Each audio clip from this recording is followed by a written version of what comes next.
안녕하세요. 김지혜 강사입니다. 오늘은 행간 없이 살고 싶다. 요렇게 살면 참 마음 편할 것 같다. 라는 부분을 문화와 한번 연결해서 얘기해 보겠습니다. 동백꽃 필 무렵 보셨나요? 거기 보면요. 자연과 규태가 있습니다. 규태가 자연에게 청혼을 받죠. 그리고 나서 질문합니다. 누나, 동기들은 다 판검사인데 왜 나랑 결혼을 해? 라고 했을 때 자연은 그런 얘기를 합니다. 난 너랑 있으면 편해. 넌 사람이 행간이 없잖아. 자, 행간이 없다라는 건 뭘까요? 행간이라는 건 바로 맥락인 것 같습니다. 뭔가 앞뒤 사정, 상황들을 잘 읽어서 대화를 해야 되는 문화, 그리고 이해를 잘 해야 되는 문화죠. 그러면 그 행간을 잘 읽어내야지만 가능한 대화, 소통이 가능한 문화입니다. 대표적인 곳이 바로 한국, 중국, 일본입니다. 지난번 유튜브에서도 말씀드린 적이 있는데요. 예를 들어서 우리가 고맥락에 살면서 부모님께 용돈을 드렸어요. 근데 부모님이 아유 됐다 니나 써라 라고 한다고 해서 바로 그 용돈을 필요 없으신가 보네 하면서 제 주머니에 다시 넣으면 어떻게 될까요? 네. 이 행간을 읽어야 되는 문화, 맥락을 읽어야 되는 고맥락 문화는요. 노가 노일 수도 있지만 노가 예스일 수도 있습니다. 그래서 그걸 잘 읽지 않으면 아유 저 눈치 없는 것, 아유 저 소통하기 힘든 것 이렇게 됩니다. 그래서 이 문화에서는 소통 능력이 바로 행간을 읽어내야 되는 그런 능력과 유사합니다.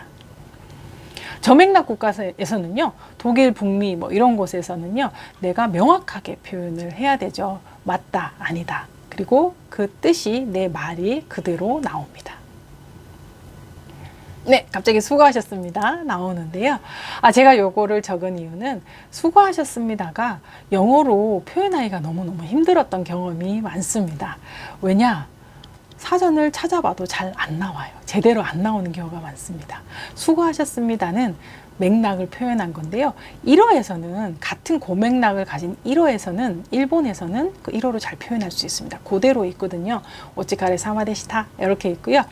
중국어에서도 똑같은 문화를 가진 고맥락 문화의 중국어도 싱굴러라고 있습니다. 하지만 영어로 한번 살펴볼까요? 영어로는요. 사전을 그대로 돌려보면요.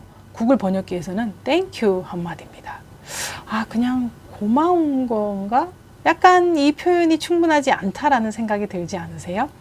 그러면 네이버 사전과 파파고를 돌려봤습니다. 거기에서는요. Thank you for your efforts. 너의 노력에 고맙다. Thank you for your hard work. 열심히 일해줘서 고맙다. 자, 요 차이를 한번 보실까요? 미국의 구글 번역기는 그냥 고마워. 딱. 네, 하지만 네이버와 파파고는 우리나라 문화를 조금 감안한 것 같습니다. 고맥락 문화를 감안을 해서 결과가 어떻든 간에 노력과 노고는 정말 고마워의 뜻을 포함하고 있는 겁니다. 이 수고하셨습니다라는 상황에서 영어로 표현하는 방법은요, 굉장히 많이 있습니다. 상황에 따라서 맥락을 읽어서 다르게 표현을 해야 되는데요. 진짜 뭔가 잘 해냈다, 완성을 했다, 성공을 했다라고 하면요. You are doing great. 잘했어. 라고 하면 됩니다. 그리고 실패했을 경우, 잘 하려고 했지만 애는 써봤지만 안 됐을 경우도 우리는 수고하셨습니다. 진짜 수고하셨습니다. 라는 말을 하잖아요. 위로하고 뭔가 공감하고 감사한 마음 똑같잖아요. 그럴 때는 I know you are trying hard. 정말 애쓴 거 알아. 이렇게 표현을 하면 수고하셨습니다의 의미가 담겨 있지 않을까 싶습니다. 그리고 You must have worked really hard for this. 진짜 이거 하느라 애썼어. 알아. 내가 그 마음 알아. 내가 그거 다 알아. 이건 거죠. 그리고 바로 아까 나와 있던 너의 노력과 열심히 한 거 다 압니다. 할 때 Thank you for your efforts. 할 수 있습니다. 근데 진짜 성공을 했어. 제대로 해서 잘 해내고 성공을 했습니다. 그러면 job well done. 정말 잘했어. 라고 할 수 있고요. great job, good job 이런 거 하시면 됩니다. 하지만 성공하지 못한 상태에서 그냥 job well done 하면 지금 내가 실패했는데 나 뭐 잘했다라는 거야? 라고 할 수 있겠죠. 우리나라는 수고하셨습니다라고 다 퉁칠 수 있지만 영어는 이 상황에 따라서 맥락과 행간을 읽어서 표현을 하셔야 한다는 겁니다. 자, 그러면 우리 또 이렇게 헤어질 때 얘기하잖아요. 수고하세요 라고 합니다. 그럼 수고하세요도 굉장히 고맥락의 표현입니다. 자, 이거를 또 제가 찾아봤어요. work hard. 구글에 이렇게 나옵니다. 이거 치면 그대로. 네, 제가 저희 상사 예를 들어서 부장님보다 일찍 퇴근해야 됩니다. 뭐 개인적인 사정이 있어서 약속이 있어서 부장님은 아직 일하고 계시고 제가 퇴근하면서 수고하세요라고 얘기를 하는데 자, 뭐 이 구글 번역기를 돌려서 work hard. 야, 열심히 더 하고 가. 나는 갈게. 이 의미 이상하죠? 네, 안 맞는다는 거죠. 자, 네이버와 파파고를 또 돌려봤습니다. 자, 수고하세요는 그냥 인사로 아마 네이버와 파파고는 파악한 것 같습니다. Goodbye, 뭐 take care, have a nice day. 뭐 나쁘지 않습니다. 하지만 수고하세요. 지금 열심히 하고 계신 거 잘 알고 있고요. 아무래도 더 하셔야 될 것 같으니까 저는 먼저 가보겠습니다. 이런 의미를 막 포함하고 있잖아요. 수고하세요가. 근데 이걸로는 이분이 일하고 있는데 have a nice day를 한다라고 하면 내가 지금 놀러 가라는 건가? 라고 오해할 수도 있지 않을까요? 아, 미묘합니다. 수고하세요.